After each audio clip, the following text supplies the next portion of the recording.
ആകെ ബക്കലായിക്കോട്ടെ. ഞാൻ ഒരുമാതിരത്തെ കമന്റുകൾക്കൊന്നും റിപ്ലൈ കൊടുക്കാറില്ല. പക്ഷെ ഈ ചേട്ടൻ്റെ അടുത്ത് എനിക്ക് പറയണമെന്നുണ്ട്. എൻ്റെ എനിക്ക് പറയാനുള്ളത് എന്താണെന്ന് വെച്ചിട്ടുണ്ടെങ്കിൽ, ഇംഗ്ലീഷ് എന്ന് പറയുന്ന സാധനം ഒരു കമ്മ്യൂണിക്കേഷൻ ബാരിയർ ബാഡ്. ഇവിടെ ഞാൻ ജാവ എടുത്തിട്ട് ദാഹജലം തരുന്ന എന്ന് പറഞ്ഞാൽ എനിക്ക് ദാഹജലം കിട്ടത്തില്ല. I have to communicate in English. അത് ചെയ്യാനുള്ളൊരു കോൺഫിഡൻസ് എനിക്കുണ്ട്. എനിക്ക് അതിനകത്ത് എൻ്റെ കാര്യങ്ങൾ കമ്മ്യൂണിക്കേറ്റ് ചെയ്യാൻ പറ്റും എന്നുള്ളത് ഞാൻ ചെയ്യുന്നുമുണ്ട്. I am happy about it. എനിക്കത് പറ്റി ഗ്രാമർ നോക്കി ചാവേണ്ട ആവശ്യമില്ല.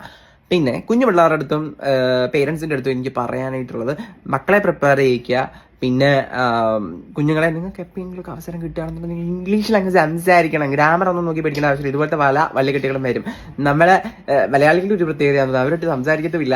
ആരെങ്കിലും ഇംഗ്ലീഷ് സംസാരിച്ച് അവൻ്റെ ഗ്രാമർ നോക്കി അവൻ്റെ മറ്റേത് നോക്കി ഇത് നോക്കിയിരിക്കാം. പിന്നെ അവരുടെ ഒരു സ്വഭാവമാണല്ലോ. Whatever it may be. എല്ലാവരുടെയും കാര്യമല്ല പറഞ്ഞാൽ ചിലവന്മാരുടെ കാര്യമാണ് ഞാൻ പറഞ്ഞത്. അപ്പോൾ ഇതുപോലത്തെ പലതും പറയും. നിങ്ങൾ ഇംഗ്ലീഷ് ഇപ്പോൾ ഉപയോഗിച്ച് പഠിച്ചിട്ടുണ്ടെങ്കിൽ കമ്മ്യൂണിക്കേറ്റ് ചെയ്ത് തുടങ്ങിയാൽ എവിടെയെങ്കിലൊക്കെ അവിടെ തുടങ്ങിയത് ഉപകാരപ്പെട്ട